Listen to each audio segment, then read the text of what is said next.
Dice Company contains fantasy violence, mature themes, and unapologetic bickering. No feelings were hurt in the making of it, but listener discretion is advised. Dice Company will always be free, but it's not free to make. Please consider supporting us on Patreon or Apple Podcasts and get access to our weekly roundtable show Extra Roll. Just follow any of the links in the show notes for this chapter.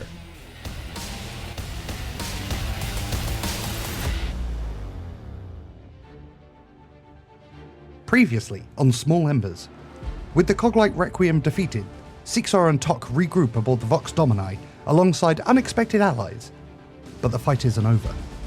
Below, Vander and Petren charge after the red-bladed bounder across a bridge ready to shatter beneath their feet. This is magically charged wind, and it blasts and you see Vander, your cloaks, 3 cloaks, 4 cloaks are billowing back in the wind, but you're able to just plant your staff into the ground and hold position. Bellerophon, however, is not as lucky. He desperately claws at the ground as the wind pushes faster and further and harder into him. And then, in an instant, he flies back 15 feet, over the edge, and into the abyss below. Oh my god.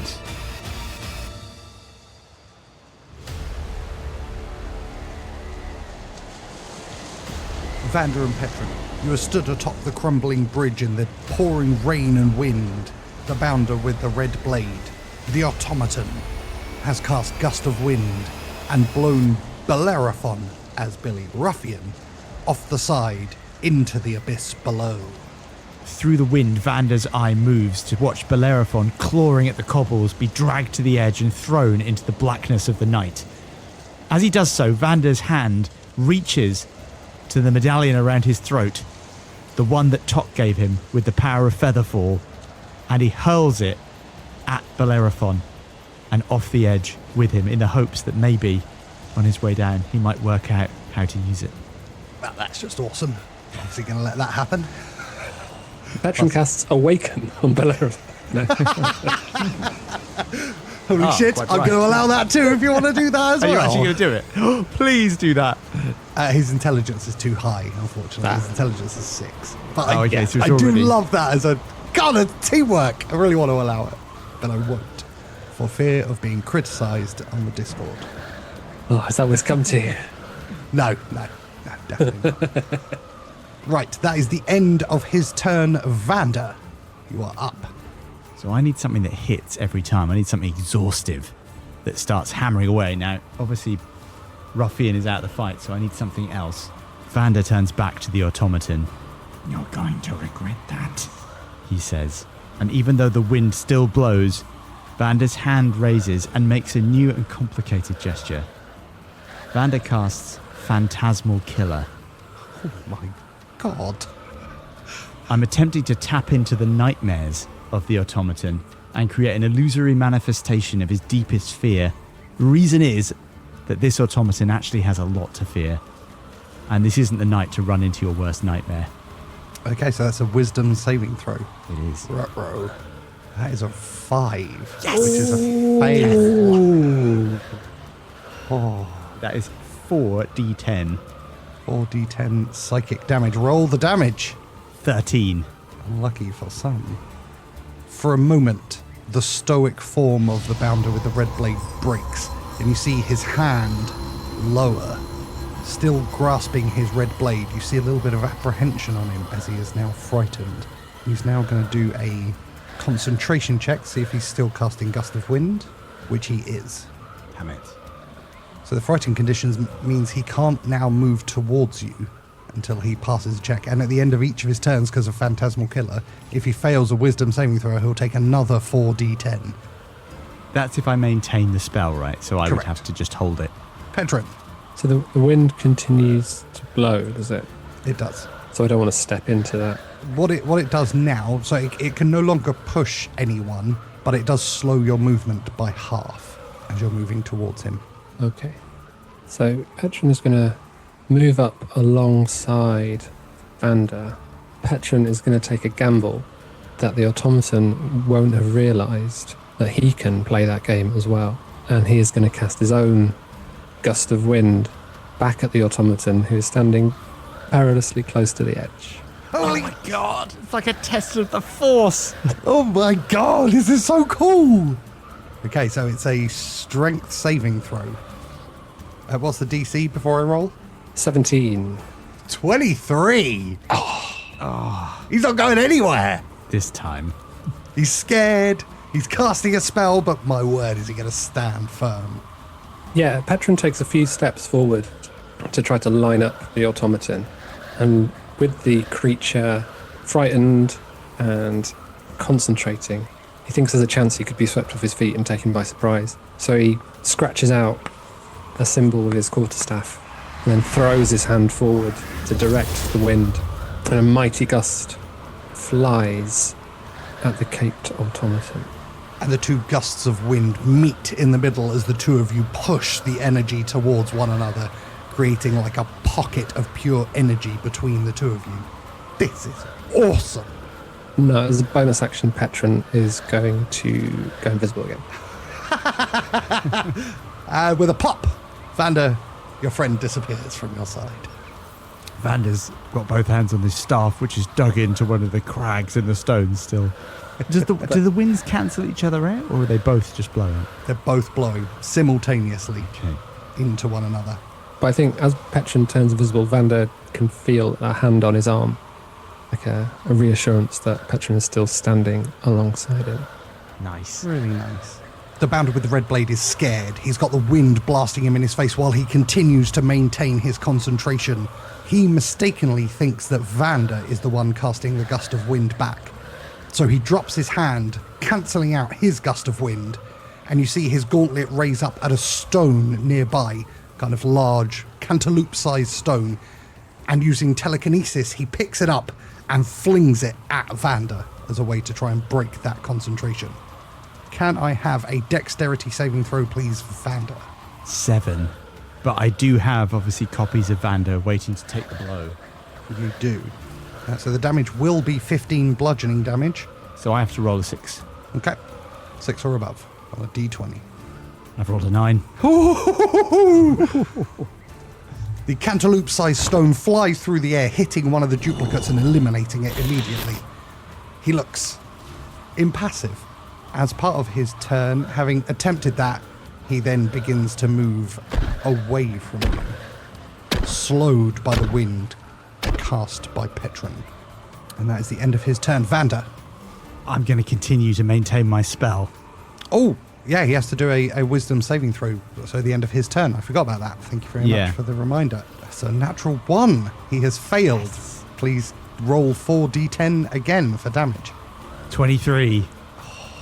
Very, very nice. Which would partially explain him running away. Obviously, terrified, frightened of the phantasmal killer, he begins to run. And you see him ducking as he takes more damage. Lovely stuff. So you want to maintain that, Vander? Is there anything else you'd like to do while you're maintaining phantasmal killer? I can move and use a cantrip, right? Yes. So I'm going to try and move in his direction to try and close the gap, and while keeping myself away from the edge. So I'm going to obviously take a small movement, so trying to make sure I stay well away from the edge. And I'm going to cast Mind Spike. Roll to hit, my friend. Bring out the old just classics. That's just my regular roll, isn't it? Yep. It's 15. Is a miss. Oh, unfortunately. Even in his frightened state, he's able to fight off your attempts to invade his mind further than you already have. Just one mind invasion, I think. Okay, Mr. Petren. I think Petren has seen that Vander is kind of taking the role of the aggressor, and we've got this automaton on the back foot, and he seems to be trying to make a bit of a run for it. So I think Petren's going to try to help Vander to maintain the upper hand. And to do that, what he's going to do is cast hallucinatory terrain. So at the moment, the bounder is backing away along the bridge. I think what Petren would like to do is make it appear that the area kind of to the east and north of the bounder has crumbled away. So that the bounder has to kind of back towards the abyss bit. There doesn't appear to be anywhere else to go. Good lord. Petren is mean. When roused. Terrifying. So yeah, he would, if he enters the area, obviously he'll see through it, and he can do an investigation check to disbelieve it if he's examining it. But I don't know, I guess I'm anticipating that in his kind of frightened and embattled state, he's not going to be investigating it closely. No, agreed. Very nice. And then I'm going to use my movement to advance. So Petren moves forward, remaining some space away from Vander to the north. But obviously having cast an aggressive spell, he has reappeared. Lovely. End of your turn? No, he's going to disappear again.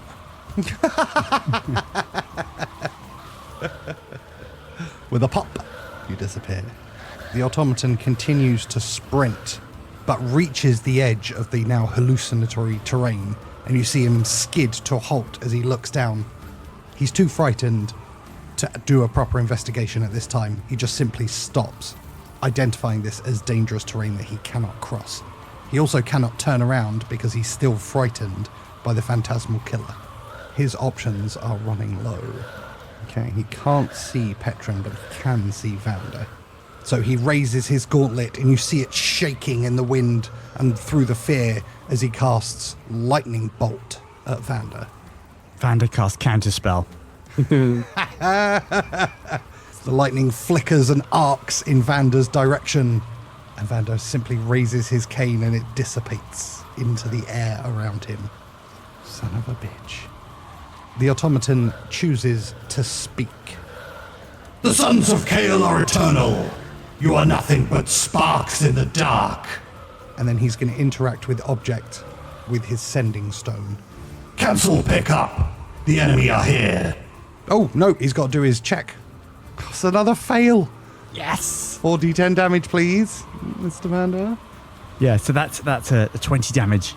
Having seen him communicate with you and attempt a brave face, he then holds his head as the phantasmal killer goes to work on his psyche. He is now under half health. He is bloodied. Vander. I'm going to maintain Phantasmal Killer. Move just one touch more. Vander's robes cease to bellow, and he takes a ponderous step towards the centre again of the bridge, his cane clicking as he does so. Maintaining his concentration and keeping Phantasmal Killer locked on the automaton. Confess! You killed Tock's father, says Vander, his eyes gleaming with menace and his hand, claw-like, crushing, trying to add intensity to his spell. So cool. God, he really is the Emperor, isn't he? He has just sucked lightning into his hand as well. Mr. Petren Oakflower. I think Petren, having heard the Bounder communicate, feels that there is now urgency to try to finish this fight. And so he's going to cast Cloud Kill, centered on the automaton. So that is Constitution saving throw. DC 17. That is a 20. Ooh. Is it? Doesn't that just reduce it to half damage though? Yeah, it's still there. There's 5d8, so 17. Oof. So that's just 8 damage to the automaton. Again, you hear the familiar light scratch of Petren's quarterstaff as you continue to gaze upon the automaton. And then from around his feet, you see this dirty green gaseous cloud start to rise up. It soon encompasses all of him and is over his head.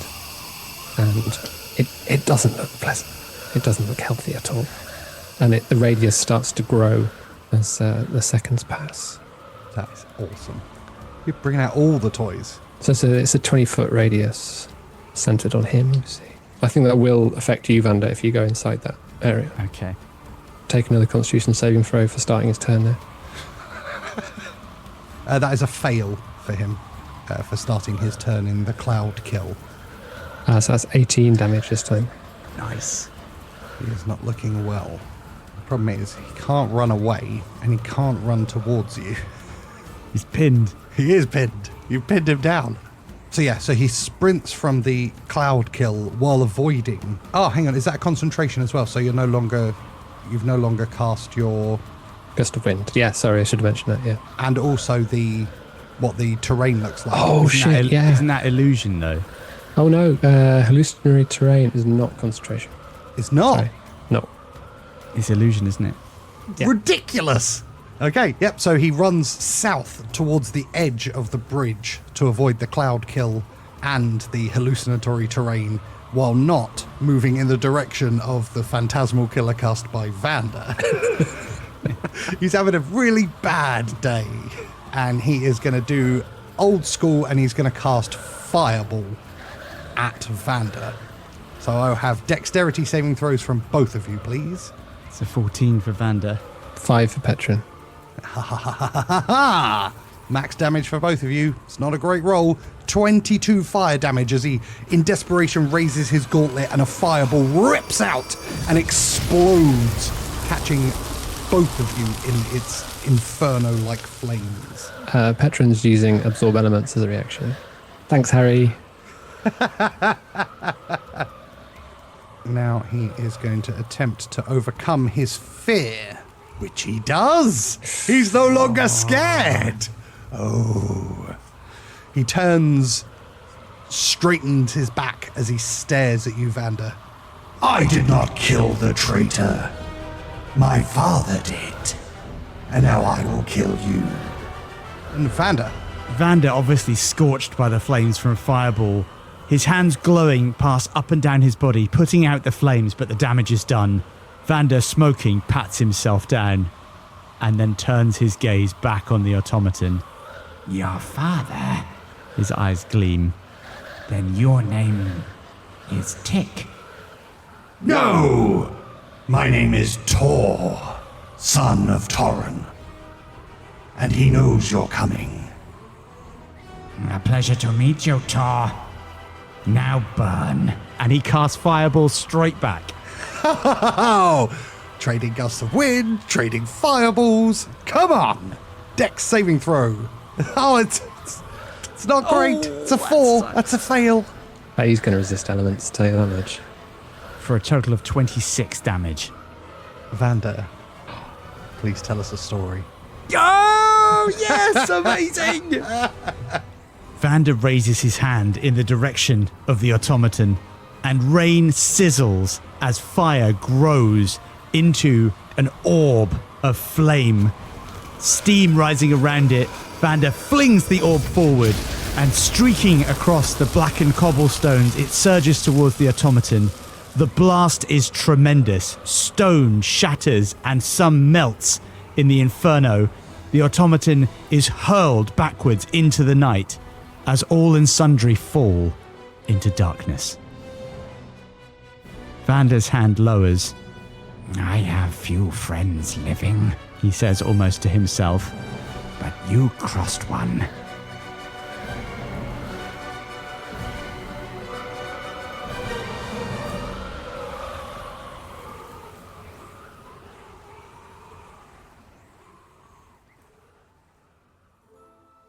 Following the defeat of the Kraken-like Coglight Requiem ship, Seeksorrow, Tock, Sebastian, Grizz and Bramble, you are still aboard the Vox Domini, cleaning up the remaining cogs and attempting to avoid the torrential downpour. As the glowing sunlight begins to stop from Sebastian's paws and feet and ears, he moves over to Tock. He flips his ears round, kind of so that they're almost forming a rain guard over his face, just to kind of keep the rain out of his face a little bit, and goes, where's Benny these days? Why is he not with you? Is he still following the path of shadow? Is he still being a brave and bold? What about Bardal? Her Majesty, when she said I could come and help you, asked me to pass on her very best regards, and then she did the sort of suggestive eyebrow wiggle that, quite frankly, a giant bird should not be able to do. And I'm not going to repeat it here because it's far too lascivious to come from me from her match, but she kind of said, pass my regards on to Bardal. So yes, how are your chums? We were separated from Benny and Bardal via a portal mishap. Benny's location is unknown. I have received communication about Bardal's passing. He has been killed. Oh dear, but he's the greatest swordsman that ever lived. That is correct. I have not seen confirmation of his death. To be honest, with a hero like that, I wouldn't assume anything until you've seen the body. That's certainly how it works in Concordia, isn't that right, fellows? Might be how it works in your part of Concordia. Things on the edge of the dark wood are slightly more complicated.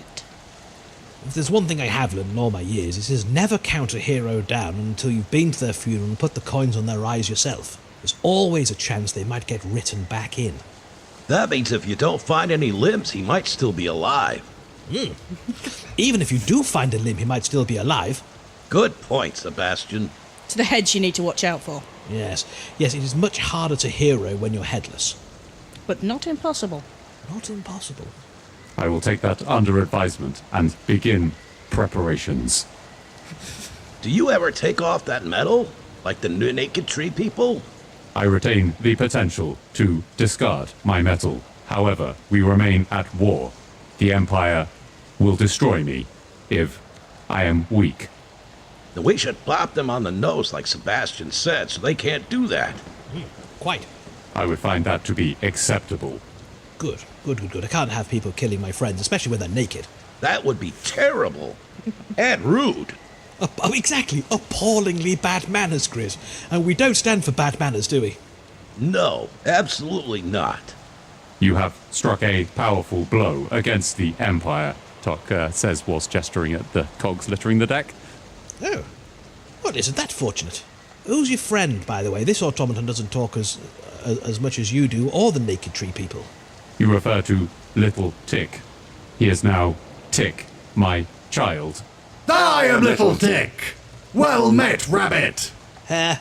Well met, Hare. My apologies. How embarrassing. I like his voice. Father! I've embarrassed myself again. It happens. I'm forever embarrassing myself in public. Quite frankly, it's a miracle that Bramble comes out with me anymore these days. Well, someone's got to pick you up afterwards. Embarrassment is the sign of your social awareness, Little Tick. It is a sign you are learning. Understood, Father. And well met to my father's friends. The hare, the badger, and the large bear who deals great damage. You are most impressive. Wow, I've never been called most impressive before. I call you most impressive all the time. Remember when we went to that sausage eating contest? Oh, yeah. That was a great time. I mean, it was most impressive. You ate all of yours, most of mine, 2/3 of everybody else's, and then went after the boar who was judging it all. Which, when you think about it, raises a number of quite concerning philosophical questions. Always something very suspicious. Unlike Pigley, who is just delightful. Well, I'm pretty sure somebody put honey on those sausages. Honey mustard. Is that what it was? We need more of that. Tock, you're a resourceful chap. Got any honey mustard? Tock produces a gallon of honey. When you say produces... It comes out of small spigots on the lower part of his abdomen. There's a small catch release for an armor plate that can lift up, and a spigot can come out. Yeah, have a receptacle, like a bowl to put it in. But yeah, a full gallon. Would you say he pinches it? I suspect that all three of our Concordian pals just watch you produce a nozzle and fill a receptacle with honey that you then pass to Grizz. And at that point, I kind of hop onto Grizz's sword and go, I wouldn't. Grizz's senses will sense it is legitimately, pure, delicious honey. And Grizz will turn to Sebastian, blink for a second, and then start guzzling. This is amazing! And it is perfectly sweet. We should never leave. You automatons are very peculiar. I mean, I'm glad to have met you. I consider you a dear friend. But you are quite peculiar. And this is a talking hare saying that. The honey is procured from the plane of Concordia via a micro-portal. Are you robbing our bees magically? It is a small amount. They are giant bees. They... Call back.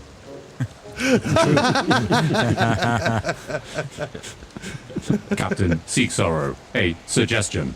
Yes, Doc? Sir Cog informed me the Spear of Shale has been grounded kinetically. I would suggest we rescue the crew. They may crew this ship, the Vox Domini.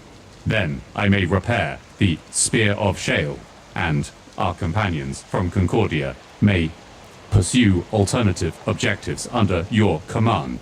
You're saying I'd be kind of the captain of two ships? Incorrect. You would be a commander. Possibly even an admiral, you might say. I will check the force organizational documents in Vander's cabin.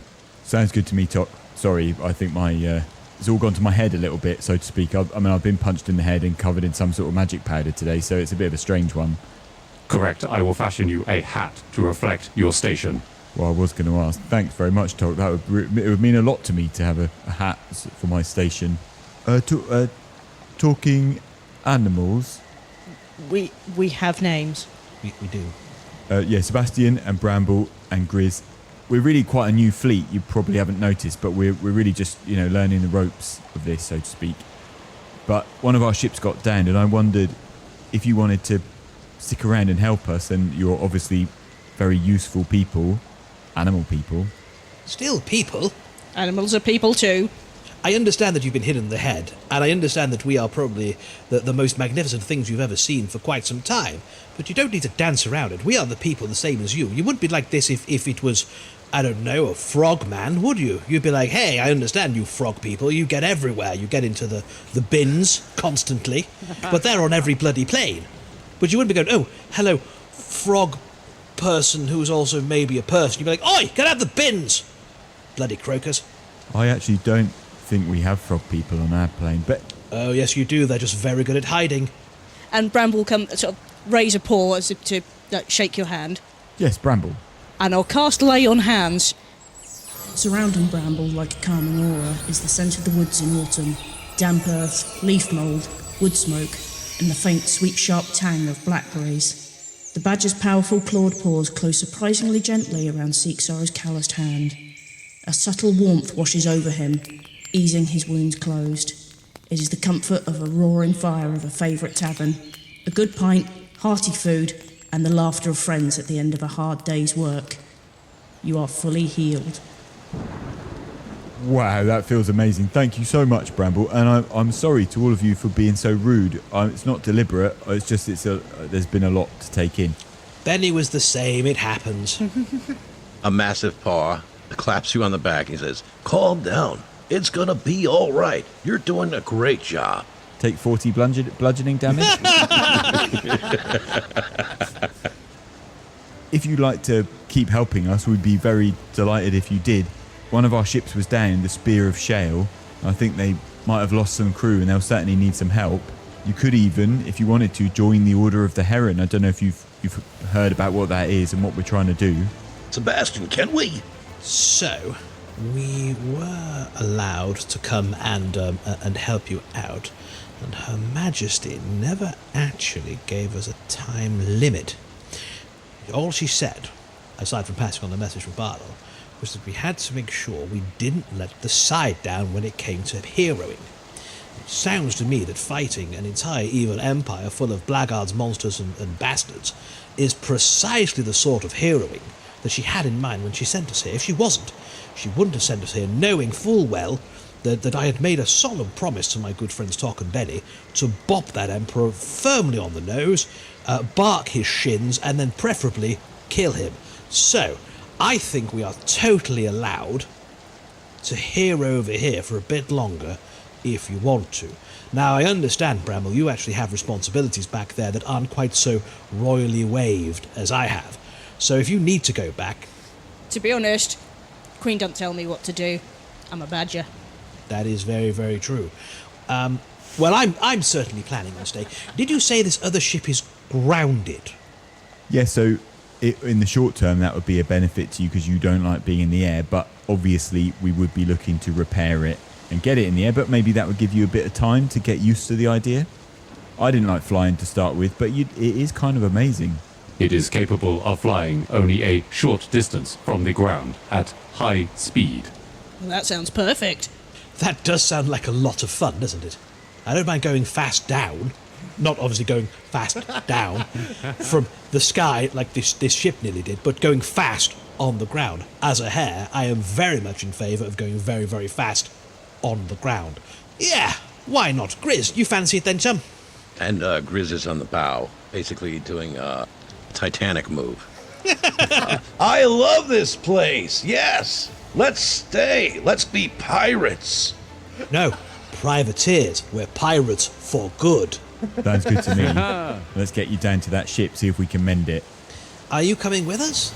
Well, we'll take you down there, make the introductions, and then hopefully we can all sail through the air together towards the Empire and his men, or his war automatons, and see if we can finally take them down. Bop him on the nose, as you say. Well, that all sounds like a cracking plan. Then really, yes, you'll have to introduce your new friends, the ones that will be on the ground where things are sensible. We'll race you to the Emperor's palace. It is referred to as the Ravager. It is an airship, many orders of magnitude larger than this one. Well, that's just unsporting. That is correct. Yes, what is with this plane and airships? They have been created from the bodies of Jurima trees that have been cut. Well, that makes me want to be a little bit sick in my mouth. Yes, don't like that. Don't like that at all. This is very sad. More Jurima trees are currently being destroyed by mindless automaton machinery. Well, let's put an end to that then. Yeah, Sebastian's eyes narrow, his ears go flat. Well, that sounds like we got our first target then. Grizz smash! I am glad for your assistance. Bramble, can I get a pirate hat? Sorry, privateer. I mean, we'll have to find one to fit your head. We might need to make some adjustments, but I'm sure we can do something. Awesome. Tock is following the path of Paparungamus. Ah, nice. Tock's going to detach a what looks like a small jug, almost like a cylindrical device from his armor, and will pass it to Grizz. And he'll say, "This is the micro portal to the plane of Concordia. It will produce honey at your request, 1 gallon per day." Oh, shit. As you were saying that, yeah, Sebastian's eyes went wide. And then when he said 1 gallon a day, he's like, that's all right. It cuts him off. Like, there's a hard limit. It's all fine. Grizz's eyes go wide. This is a great gift. If you don't drink it all at once, I can ferment it. We can have mead. That's even better. This place is just awesome. Thank you. I have been experimenting with a similar process. However, I have been adding mint as benefits our crew's taste. All right. Sebastian takes the gift, and again his ears kind of flop for a second, and then he rummages inside his long coat, and he pulls out a small pouch, and he hands it to Tock. I don't really have anything of equivalent value. I gave Benny my bloody sword. Like, the magic doesn't really give out much in the way of magic items. It's like my medals, and while I really like you, Tock, and I'm very grateful they're my medals, I earned them, they're mine. Tock spends some time admiring the medals. But I do have these. My first mission as a leveret and a neophyte in the forest guard. We fought a ferocious bog ogre. It was pretty tasty, not in like a food way, but in a spicy fight kind of way. And when it died, it shriveled down very, very quickly, just leaving its bones behind. And my commander took the knuckle bones from that ogre and carved me a set of 5 dice, which he then used to teach me the game of galleon. Now, I have no idea what a galleon is, but apparently it's a type of ship. And ever since then, these have been one of my treasured possessions for downtime and for winning money off leverets who haven't yet learned not to gamble with an experienced heir of the forest guard. You can have them. That is a worthy gift. He passes you the pouch over. And yeah, Bramble will get out some, like, extremely polished conkers. I mean, they look so old that they've got that really nice worn-in patina, and just tear off a little strip of the scarf that she wears around her waist. it's not a lot, but this was quite a quick... We weren't supposed to be coming here this quickly, and it doesn't seem right not to give you something, too. I thank you, Badger. Do you know Thieves' Cant by chance? Tock doesn't know, I'm afraid. I mean, he may have heard some words from Benny, but not enough to actually pick it up as a language. Just the swear words. Yeah, yeah. Is it possible that Grizz could teach him some rudimentary Thieves' Cant as a gift? That would be awesome. I can teach you how to talk without talking. It's going to be awesome. Knowledge would be a great gift. You have my thanks. Captain, I kind of feel a bit bad. So here's a pipe. There's no story behind it, but it's what I have. And I feel I'm getting awkward. So there you go. It's a good pipe. My dad whittled it, but like he whittled a lot of pipes. You know, I've got 4 more. But it's still a nice pipe. Might be a bit small for you, so pack it carefully. Thank you very much. So we're talking about like a smoking pipe, right? A smoking pipe, yeah. No, just a big metal pipe with some lead in it. Yeah. Use it to twat some bastards. You know, they give you some beef, you bop them. No, yeah, it's a murder weapon from Cluedo for you. Yeah, no, it's a carved kind of briarwood pipe. To the ship! Tock will use the message cantrip to send a message to the Sterling, one of his automatons on the Sterling who he knows is there because, and will instruct them to meet us down by the Spear of Shale, since we'll need some of the things from there to fix it up. Clutching his new pipe between his teeth and feeling ever more like a sailor, Seeksorrow glances at the Sterling and thinks of Vander, and thinks of his first half an hour as a ship's captain, and thinks that this profession is one that could leave you with quite a lot of scars, as for the first time he adjusts the controls to take the ship down. With your friends from Concordia on board, Seeksorrow, for the first time as captain, sends the Vox Domini into a descent towards the crashed Spear of Shale, followed by the Sterling as the seemingly endless storm finally begins to relent.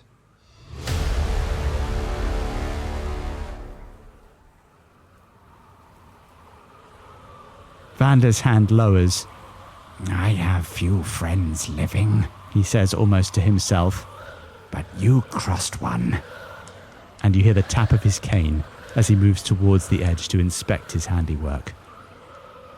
Vander, I've been thinking over the last couple of weeks, and you're always telling me that action trumps inaction. If you're not sure what to do, you've got to do something, even if you're not sure it's the right thing. And I guess this was proof that works in some way. He says, looking out over the abyss to the scattered remains of the bounder. And then he says, but the thing is, that's what I was doing when I scried on Alexa, and the dressing down you gave me, well, that's something I've not forgotten. You said I put people in danger. Well, today you put me in danger, although I went willingly enough.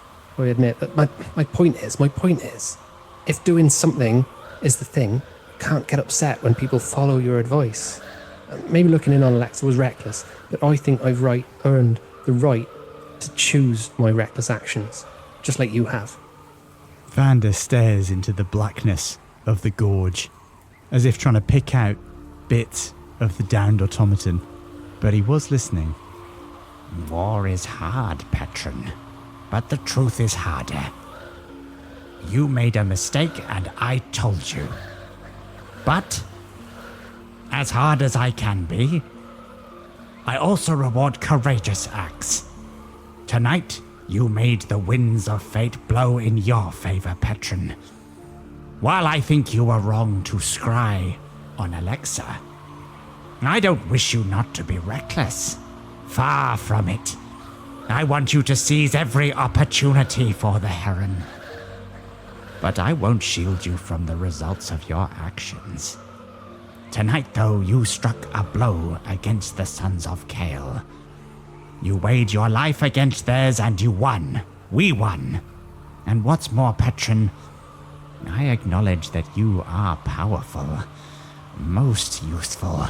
And Vander's mouth forms a kind of greedy expression. There are depths to you that neither of us know. So follow this path of yours. I will always be a friend to you, but friends, true friends, speak truth. And speaking of which, I have another inconvenient truth to share if you have a moment, Vander says, returning to his slightly more jocular self after such a showdown. Go on. I don't think we avenged Tock in the way that I originally thought. I've been having visions, Petren. One of those visions showed me that Tick was struck down by an automaton Rosian with a red blade, much like the entity we encountered on this bridge. Right, that's why I told you about him. We thought it was Tock's automaton. We think it's not now. Perhaps I overlooked what Tock himself has been doing. Tock, or Tocks, inevitably create ticks. The tick in the bowels of our ship created 2 Tocks, I believe. One is the Tock we know. The other came before and was a failed experiment, a flawed being, callous and cruel. That Tock betrayed his father, began a new bloodline in automaton terms. This altered dark automaton bloodline is the one we encountered tonight. Tor is, in automaton terms, the son of Torin. And Torin is the failed experiment of Tick. So Torin is almost Tock's sibling. And does Tock know about him? Or her, or them? I believe Tock only has fragments. Fragments he has not yet put together. How are you going to explain this to Tock? Tock is in the process of creating his own line of ticks and Tocks, his own progeny. I don't think he knows the risk that he's taking. He doesn't know how wrong it can go. I think we've got to tell him. Tock is trying to return his father. Telling him something like that, well, it may shatter him. Would you abandon the search for a loved one? No, never. Of course not. And if you would not do it yourself, would you ask Tock to do it? No, but is that what we're asking of Tock? To tell him that his attempts to return his father to him may end in tragedy will not sway Tock from his course. They may well cause him to think that we are a threat to such experiments. For the time being, I am satisfied to watch and to be prepared to rectify any little mishaps. But Tock is I think he's trying to create a whole family, a whole army of his own automatons. Does he not need to know the risks that comes with? I confess I have considered the possibility, says Vander, twirling his cane. Have you considered, Petren, that, were Tock to be successful, his creation would be most useful? Of course I considered it, Vander, but the balance of risk to reward, surely it's unacceptable. Clearly we weigh the facts differently, then. And Petren looks meaningfully at Vander and says, I suppose I'll have to leave it to your judgment. And of course, I'll always be a friend to you, Vander. But if you make mistakes, I'll tell you about them as well. I would expect nothing less. Give me perception checks, you two. Uh-oh. Oh! Yeah, reinforcements. Oh, God. we got to talking. It's only a 7 for Vander. 18 for Petren. Petren, after your discussions with Vander, you look out into the wintry, windy night air. And in the far distance, you see a shape forming. Like silvery vapor. It forms the outline of a person you recognize. Curious of the ungovernables. A vision of him floating in the far distance. His horns glint and glimmer. as a sudden sound of cannon fires and an airship appears through the form of him and begins blasting at the bridge. Can I have dexterity saving throws from you both, please? 17 for Vander. 13 for Petren. You guys sprint to the east as the cannonballs smash into the bridge, ripping it to shreds as it crumbles behind you. You can feel your feet beginning to lose purchase as you run, and with one death-defying leap, you make it onto the other side as the air fills with stone dust being blown around by the wind. Petren desperately casts Pass Without Trace. Nice, give me stealth checks, please. Remember to add 10. 22 for Vander. 30 for Petren. Jesus Christ. As the dust begins to settle in the air, you see the airship cruising up as it stops, pivots on a dime, and you can tell that it is surveying the area looking for any survivors. They are unable to see you, and after a few minutes, it zooms back off into the night. You are on the other side, and you are safe for now. But the bridge has been destroyed, right? The bridge has been destroyed. Correct. Vander, who was lying on his stomach having thrown himself from the bridge, groans and rolls over. Very good. I too would have blown the bridge to bits. Petren, are you well? I seem to be quite alright, thank you. Are you okay? No worse for having been attacked a second time. There's another advantage too, Vander says, brightening. They must surely think us dead. Fools. With the dust having settled and the rain lashing down, you have a look around your surroundings, and you see a small enclave. Not quite a full cave. I suppose a cavern. A small area where you could hide away from prying eyes and rest. What do you think, Vander? A little shelter to recuperate and regather ourselves might not be a bad idea if we work out our next steps. I don't know how we get back to the Sterling and the others from here. Welcome, my dear Petren. I am quite seriously burned. Petren suddenly realises that he's spent a small period of time berating Vander, and they've had a fairly in-depth conversation. All the time, Vander has got scorch marks on him. By way of apology, Petren places his hand on Vander's arm and casts Cure Wounds at level 2. Nice. I'll give you 13 hit points back. Vander visibly relaxes as the severity of the burns goes down. That is quite all right, Petren. I have known pain far longer than I've known you. That feels rather better. Vander says, climbing awkwardly to his rickety feet. Getting his cane under him. Shall we? He says, extending a gnarled hand. Certainly. And Petren takes Vander by the arm and leads him into the entrance of the cave. Interesting story, Petren. That isn't the first time I've been burned on a bridge.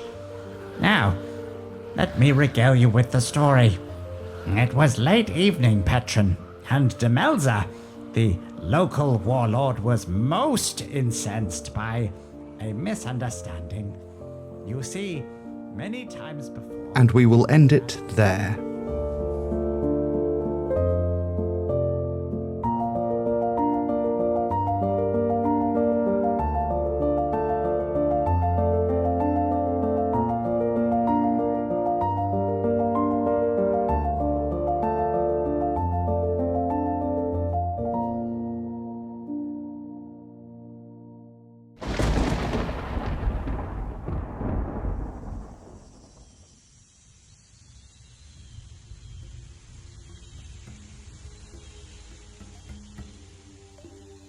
Inside the ziggurat, at the heart of the lost continent of Goresh, the air is thick with blood.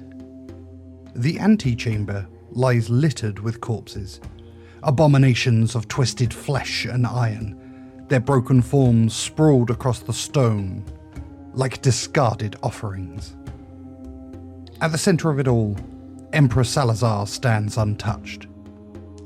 He hobbles forward, his cane tapping against the ancient stone, ascending the narrow steps that rise towards a shaft of golden light.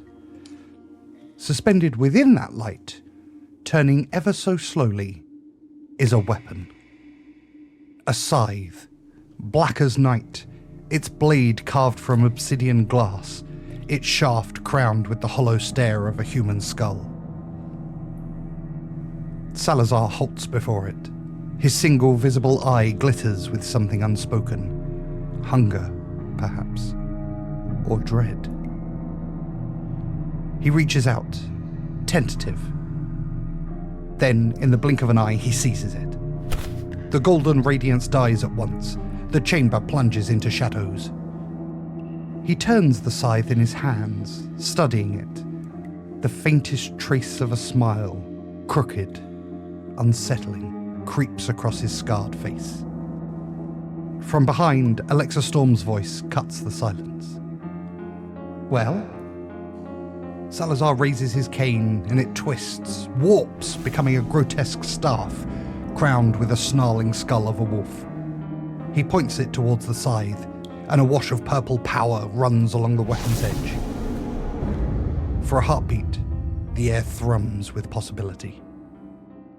Then, with sudden violence, he smashes the scythe against the stone. Fragments of obsidian scatter across the chamber floor. I have been deceived! It's a fake! Oh dear. In a rage, he continues to smash the remains of the scythe on the floor. I am surrounded by traitors! Usurpers! They think this will stop me. Nothing will stop the chosen of Kale. I will burn them all to ash, and I will stand among what remains as the god of everything! Salazar begins to laugh, but it's not mirth. It's madness. He hurls bolt after bolt of raw arcane energy into the chamber's walls, the corpses, the very air itself. The antechamber becomes a storm of violent fire. Alexa watches impassively. After a few moments, she turns and strides from the antechamber. With a wave of her hand, she creates a swirling portal of black smoke. That's quite enough of that, I think. And she steps into the portal and vanishes.